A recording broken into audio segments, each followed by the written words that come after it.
नमस्कार, आप देख रहे हैं उत्तराखंड लाइव। मैं हूं आपके साथ शिल्पा। धामी कैबिनेट की महत्वपूर्ण बैठक हुई, अहम बैठक हुई और इस बैठक में 22 अहम प्रस्तावों पर चर्चा की गई। बैठक में न सिर्फ चर्चा हुई बल्कि कई अहम प्रस्तावों पर महत्वपूर्ण फैसले भी ले लिए गए। बता दें आपको, इस बैठक में निकाय चुनाव को लेकर चर्चा की गई, आवास नीति को भी मंजूरी मिली और खेल विश्वविद्यालय अध्यादेश को भी मंजूरी आखिरकार दे दी गई है। देहरादून में हुई ये अहम बैठक मुख्यमंत्री पुष्कर सिंह धामी की कैबिनेट की बैठक, जिसमें निकाय चुनाव से पहले राज्य हित से जुड़े हुए कई महत्वपूर्ण फैसले लिए गए। बता दें आपको, इसमें पहाड़ी और मैदानी क्षेत्रों में बिजली बिल पर सब्सिडी देने को लेकर अहम फैसला हुआ। उत्तराखंड आवास नीति को मंजूरी को लेकर फैसला हुआ।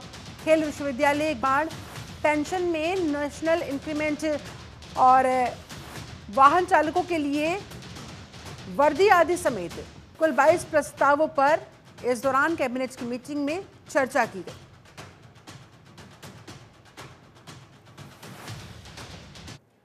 हरीश खन्ना हमारे साथ संवाददाता ज्यादा जानकारी के साथ लाइव कनेक्ट हो गए हैं। हरीश, कौन कौन से अहम प्रस्ताव जिन पर हुई चर्चा, किन किन प्रस्तावों को मिली हरी झंडी, मिली मंजूरी? देखिए शिल्पा, आज की अगर बात करें तो आज मुख्यमंत्री की अध्यक्षता में कैबिनेट की बैठक हुई है और इस 12 बजे से कैबिनेट की बैठक शुरू हुई है। सभी मंत्री जो विभाग के मंत्री हैं उस बैठक में मौजूद थे और लगभग 3 घंटे बैठक यहाँ पर चली है, जिसमें कई जो 22 जो बिंदुओं पर प्रस्ताव आज पारित हुए हैं, जिसमें कि जो उत्तराखंड की जो आवास नीति है, आवास नीति को आज मंजूरी मिली है। इसके साथ ही जो सबसे बड़ी बात है कि जिन लोगों की आय 5 लाख से कम है, 5 लाख के आसपास जिनकी आय है, उनको भी यहाँ पर राहत मिली है। दूसरी तरफ जो बिजली उपभोक्ता है उनको 100 यूनिट और 200 यूनिट में 50% की जो प्रस्ताव जो सरकार का था उसमें मंजूरी आज मिली है। जाहिर सी बात है, क्योंकि लोगों को इस समय उत्तराखंड की अगर बात करें तो उत्तराखंड ऊर्जा प्रदेश के नाम से भी जाना जाता है, तो ऐसे में कहीं न कहीं बड़ी राहत तो इसमें जो 50% की जो राहत सरकार ने दी है, राज्य सरकार की तरफ से दी है, तो एक बहुत बड़ी सफलता से कह सकते हैं। दूसरी तरफ अगर हम वाहन चालकों के भत्ते के रूप में जो 3,000 रुपये जो वर्दी भत्ता जो मिलता है, इसे 2400 पहले मिलता था, अब इसे 3,000 रुपये बढ़ाया गया है। तो जाहिर सी बात है, बहुत ज्यादा इसमें लोगों को फायदा इससे मिल रहा है। दूसरी तरफ अगर हम उत्तराखंड की अगर हम जो फलों की बात करें, फसलों की बात करें, खासतौर से माल्टा की बात करें, इस समय जो उसको लेकर के जो खुदरा मूल्य था उसको लेकर के कई सवाल इसमें उठ रहे थे, लेकिन सरकार ने स्पष्ट किया है कि अब विभाग इसमें जो मूल्य निर्धारित करने के लिए विभाग ही इसमें खुद अपनी मंजूरी दे सकता है। और दूसरी तरफ अगर हम और दूसरे विभागों की बात करें तो खासतौर पर राज्य सहकारी जो समिति है, निर्वाचन नियमावली की में जो महिलाएं हैं उनको 33% आरक्षण देने की यहाँ पर बात हुई थी और इसके साथ साथ ही अब उनमें जो यहाँ पर वोटिंग का जो अधिकार है वो भी उन्हें दिया जाएगा। यानी सहकारिता के अब चुनाव जो होंगे उसमें महिलाओं की भी भागीदारी होगी। तो और दूसरी तरफ जो खेल विश्वविद्यालय को यहाँ पर राज्यपाल की तरफ से जो स्वीकृति मिली है, अनुमोदन जो राज्यपाल को भेजा गया है, और इसमें जल्द जो खेल विश्वविद्यालय उत्तराखंड में स्थापित किया जाएगा। तो बहुत महत्वपूर्ण बैठक आज रही है, लगभग 3 घंटे की ये बैठक यहाँ पर चली है, जिसमें 22 बिंदुओं पर चर्चा हुई है। जी ठीक है, महिलाओं को लेकर बात हुई, युवाओं को लेकर बात हुई, बुजुर्गों की पेंशन से जुड़ा हुआ ये किस तरह का प्रस्ताव रखा गया था हरीश? देखिए, पेंशन को लेकर के इसमें ये कहा गया था कि जिनका 30 जून से जिनका रिटायरमेंट होगा उनको पुरानी जो पेंशन है उसमें रखा जाएगा। तो जाहिर सी बात है कि कहीं ना कहीं इससे जो पेंशनर है उसको लाभान्वित होने का मौका यहाँ पर मिलेगा। सरकार नहीं चाहती कि किसी का अहित हो और लगातार धामी सरकार राज्य में जिस तरह से काम कर रही है उससे कहीं ना कहीं जो चाहे बुजुर्ग हो, महिलाएं हों, युवा हों, सभी को यहाँ पर ध्यान रखा जा रहा है। और कहीं ना कहीं चाहे वो किसान है, चाहे वो जो हत्या का जो यहाँ पर काम कर रहे हैं लोग, या फिर इसके साथ ही अगर हम जो उद्यम से जुड़े जो लोग हैं, जो जिनके छोटे छोटे उद्योग जिन लोगों के यहाँ पर लगे, उनको भी कहीं ना कहीं फायदा देने की तरफ लगातार मुख्यमंत्री की सरकार जो धामी सरकार है वो लगातार काम कर रही है। जी शुक्रिया आपका हरीश खन्ना, इस पूरी बातचीत के लिए, जानकारी के लिए। वहीं उत्तराखंड के पर्वतीय जिलों में हुई बर्फबारी और मैदानी इलाकों में बारिश के बाद ठंड और बढ़ गई है। इसे देखते हुए मुख्यमंत्री पुष्कर सिंह धामी ने आईएसबीटी पहुंचकर वहां मौजूद बेघर और बेसहारा लोगों को सर्दी से बचाव के लिए कंबल वितरित किए। इसके साथ ही उन्होंने ट्रांसपोर्ट नगर स्थित रैन बसेरे का भी औचक निरीक्षण किया। मुख्यमंत्री के साथ जिलाधिकारी सविन बंसल, सूचना महानिदेशक बंशीधर तिवारी और एसएसपी अजय सिंह भी मौजूद रहे।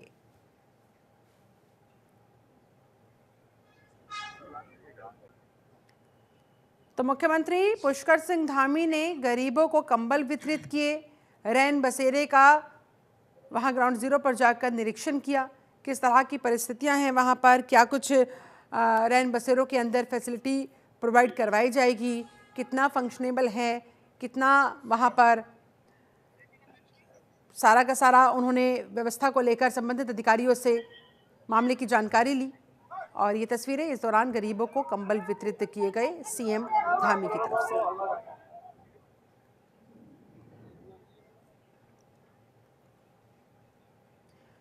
वहीं उत्तराखंड में सख्त भू कानून लागू करने को लेकर मुख्य सचिव राधा रतूड़ी ने सचिवालय देहरादून में अधिकारियों के साथ एक समीक्षा बैठक की। सभी जिलाधिकारियों को इस दौरान सख्त भू कानून के लिए हर तहसील से आई रिपोर्ट का गहन विश्लेषण करने के इंस्ट्रक्शंस जारी किए गए। उन्होंने कहा, समाज के हर वर्ग से सुझाव लिए जाएं, क्या कुछ इसमें बेस्ट पॉसिबल हो सकता है, उस दिशा में काम करना चाहिए। उप जिलाधिकारियों की भूमिका को बेहद अहम बताते हुए जिला स्तर पर सभागार रिपोर्ट तैयार किए जाने के निर्देश दिए गए हैं। मुख्य सचिव ने जिलाधिकारियों से भू कानून के संबंध में तहसील स्तर पर हितधारकों के साथ की गई बैठकों की रिपोर्ट का भी अपडेट लिया। साथ ही कहा, रिपोर्ट में आम जनता, सामाजिक कार्यकर्ताओं, राज्य आंदोलनकारियों, राजनीतिक कार्यकर्ताओं समेत सभी वर्गों के सुझावों को शामिल किया जाना चाहिए। सभी हितधारकों से बातचीत करके इस दिशा में काम को आगे बढ़ाना चाहिए। हितधारकों के सुझावों से तैयार रिपोर्ट फिर अल्मोड़ा, नैनीताल के अतिरिक्त सभी जिलों में तैयार कर ली है। अल्मोड़ा का फिलहाल रह गया है वहां का मामला। शेष जिले में भी जल्द ही रिपोर्ट भेजना सुनिश्चित करने को उन्होंने कहा। ये भी कहा उन्होंने कि सभी जिले ये स्पष्ट करें कि जिले की हर तहसील में हितधारकों के साथ अब तक कितनी बैठकें हुई है, उन बैठकों के बाद क्या निष्कर्ष निकला है, कितनी समस्याओं का निस्तारण हो पाया है, इसकी पूरी डिटेलिंग उन्होंने मांगी है।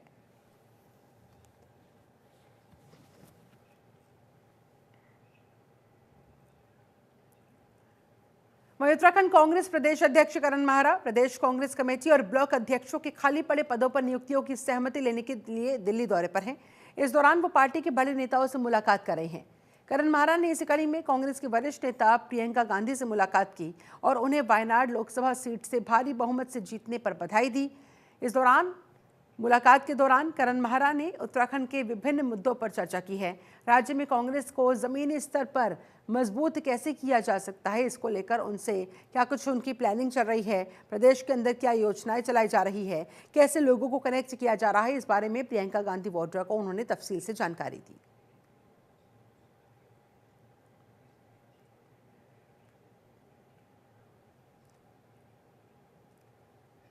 खबर काशीपुर से, जहां सनातन धर्म के लोगों ने रामलीला परिसर से एक जन आक्रोश रैली का आयोजन किया, जिसमें एक ज्ञापन राष्ट्रपति के नाम संबोधित एसडीएम अभय प्रताप सिंह को सौंपा गया, जिसमें मांग की गई कि बांग्लादेश में अल्पसंख्यक समुदाय के लोगों के साथ बर्बरतापूर्ण तरीके से जो व्यवहार हो रहा है, उनके ऊपर जो अत्याचार हो रहा है। सनातन धर्म के लोगों ने आरोप लगाया कि वहां के हिंदू लोगों के साथ अत्याचार की हद पार चुकी है, पराकाष्ठा हो चुकी है और इसे हरगिज़ बर्दाश्त नहीं किया जाना चाहिए। उन्होंने बांग्लादेश सरकार से मांग की कि शीघ्र ही हिंदू समुदाय और अल्पसंख्यकों के लिए वहां पर रक्षा करने के लिए कदम उठाए जाने चाहिए। उन्होंने कहा, भारत का हर एक हिंदू बांग्लादेश के हिंदुओं के साथ खड़ा है। ये रैली रामलीला परिसर से प्रारंभ होकर मुख्य प्रताप चौक तक होते हुए आगे अपने गंतव्य की ओर जाकर समाप्त हुई। इस रैली में सैकड़ों सनातन धर्म के लोगों ने हिस्सा लिया, हाथों में बैनर, पोस्टर लेकर, झंडे लेकर चले। इस दौरान सुरक्षा की दृष्टि से पुलिस प्रशासन रैली में काफी मुस्तैद नजर आया। आक्रोश रैली अपने आप में बता रही है कि कितना आक्रोश अब हिंदुओं में धीरे धीरे पनप रहा है और इस आक्रोश को बांग्लादेश को, यूएनओ को, हमारी सरकार को हमको समझकर और इस पर सख्ती बरतनी चाहिए।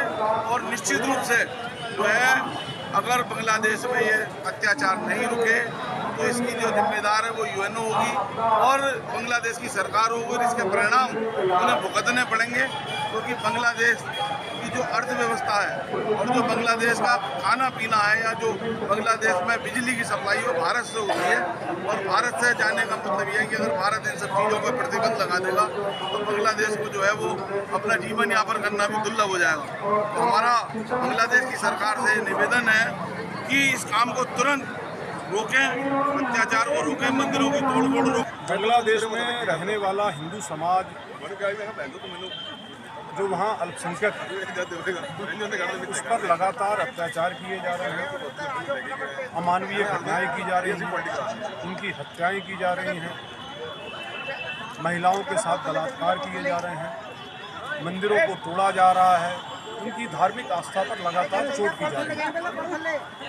उन कट्टरपंथी ताकतों के विरोध में आज काशीपुर में मानवाधिकार मंच के बैनर तले आज समस्त हिंदू, सिख, बौद्ध, जैन, ईसाई सारा समाज यहाँ एकत्र हुआ है और इस आक्रोश रैली के माध्यम से हमने एक बांग्लादेश में रहने वाली अपने हिंदू समाज को एक संदेश दिया है।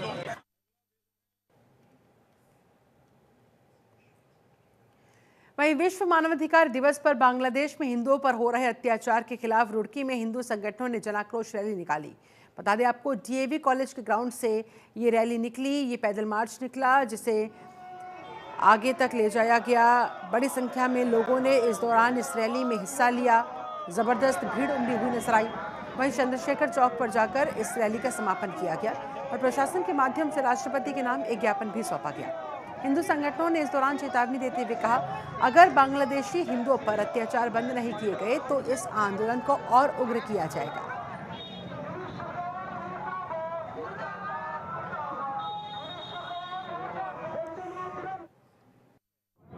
और आज के दिन हमने मानवता विरोधी जो सरकार है बांग्लादेश में, जिसे तथाकथित बहुत बड़ा पुरस्कार शांति का मिला हुआ है, ऐसी यूनिट सरकार के खिलाफ हमने ये आक्रोश रैली निकाली है, जो निरंतर हिंदू धर्म के खिलाफ जो वहाँ जिहादी लोग जो कट्टरपंथी हैं, कट्टरपंथी मौलाना, उन्होंने वहाँ हिंदू धर्म को नष्ट करने का संकल्प लिया है।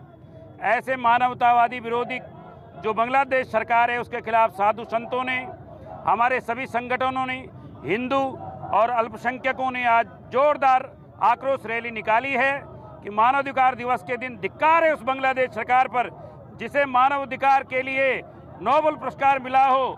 ऐसे कट्टरपंथी जो वहाँ मौलाना हैं, उनको खुली छूट जिसने दे रखी है, हिंदुओं को मारो, हमारे इस्कॉन के संतों को गिरफ्तार करो, उनको प्रताड़ित करो। मानवाधिकार दिवस के दिन मानवता विरोधी बांग्लादेश की सरकार, यूनिट सरकार के खिलाफ आज समग्र देश में, आप न सिर्फ रुड़की में ही, समस्त हिंदूवादी संगठनों ने, समस्त राष्ट्रवादी संगठनों ने यह तय किया कि आज मानवाधिकार के दिन, दिवस के दिन, मानवाधिकारों का हनन करने वाली यूनिट सरकार के खिलाफ पूरे भारत में ये रैली निकाली जाएगी।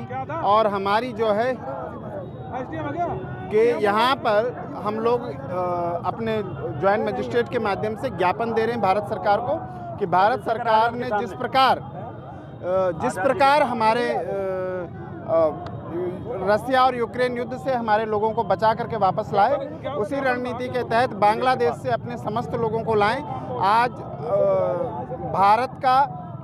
भारत की आत्मा संकट में है। जिस प्रकार के एक संत को, चिन्मय महाप्रभु को वहां पर गिरफ्तार किया गया और अभी तक नहीं छोड़ा गया है, तो संत जो हैं वो हिंदुत्व की आत्मा है। मानवाधिकार दिवस के दिन मानवता विरोधी बांग्लादेश, तो मानवता विरोधी बांग्लादेश के बारे में यहाँ पर संत समाज की तरफ से कुछ इस अंदाज में जनाक्रोश रैली निकाली गई। राष्ट्रपति के नाम ज्ञापन सौंपा गया जिसमें मांग की गई कि बांग्लादेश के अंदर हिंदुओं के हितों की रक्षा करनी चाहिए। उनकी जान पर जो बनी हुई है, उनके ऊपर जो जुल्म सितम ढाए जा रहे हैं, उन्हें रोकने की दिशा में सरकार को यहाँ भारत में भी कोई कदम उठाना चाहिए। बांग्लादेशी सरकार से बात करनी चाहिए ताकि इसका कोई समाधान निकाला जा सके।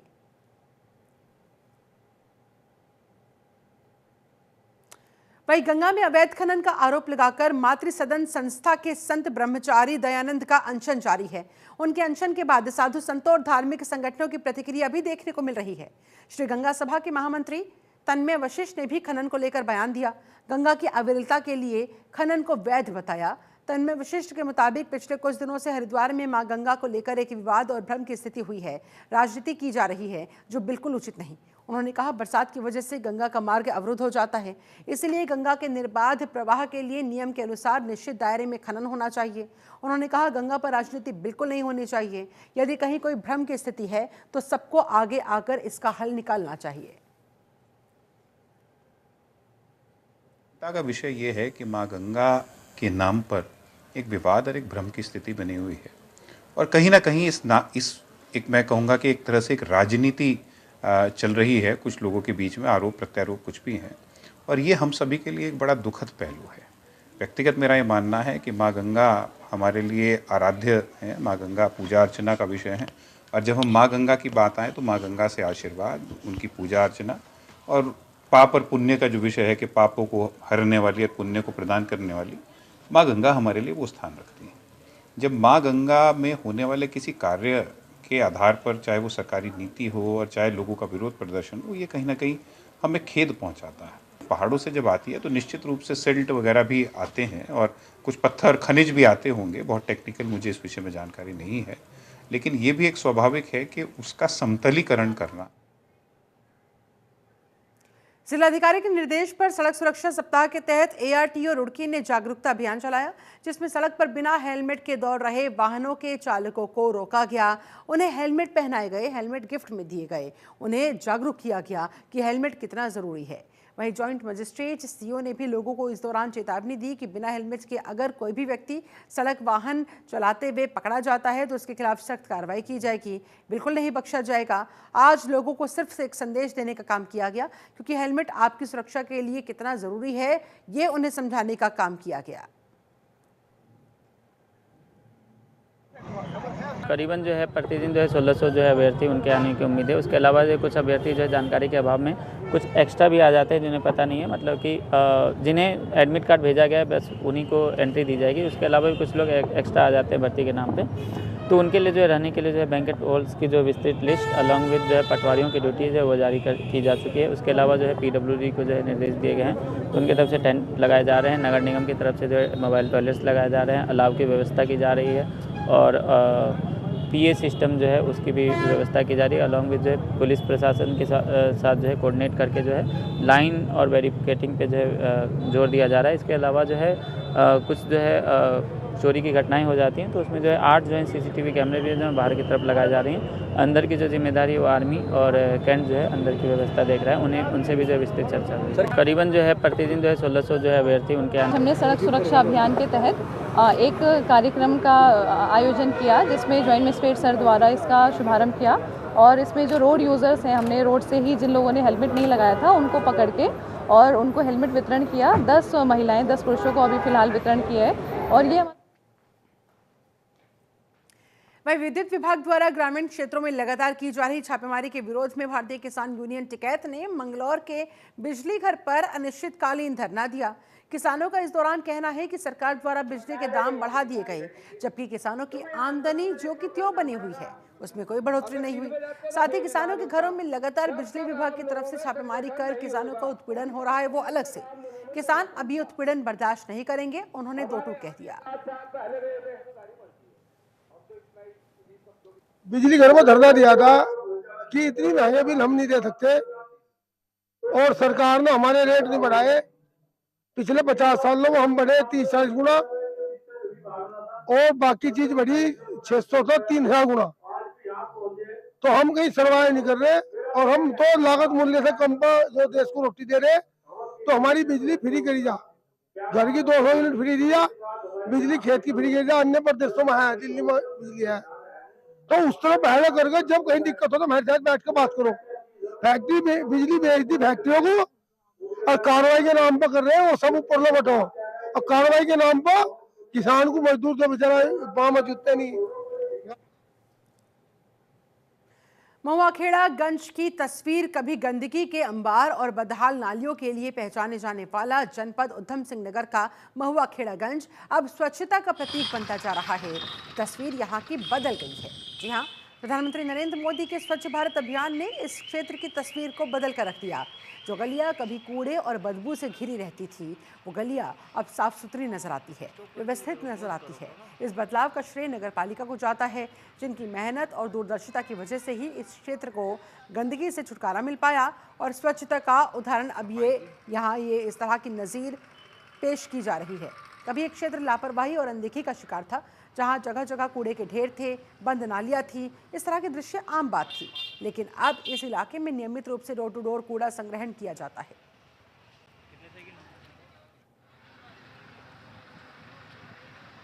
संबंध में बताना चाहूँगा कि जो हमारे देश के प्रधानमंत्री जी श्री नरेंद्र मोदी जी, उनका जो ड्रीम प्रोजेक्ट देश को लेकर ये रहा कि हमारा देश एक स्वच्छ, एक सुंदर, एक साफ सुथरा बना रहे। इसके संबंध में हमारे राज्य में भी हमारे माननीय मुख्यमंत्री जी के द्वारा भी समय समय पर समीक्षा ली जाती है और समय समय पर आदेश पारित किए जाते हैं कि हमारे अपने राज्य से किसी भी तरह की गंदगी को ना पनपना दिया जाए। और इस संबंध में हमारे पालिका द्वारा मेरे कर्मचारियों द्वारा इसका संकल्प लिया गया है नगर पालिका को स्वच्छ बनाने की। इसमें हमारे तीनों टाइम सफाई व्यवस्था।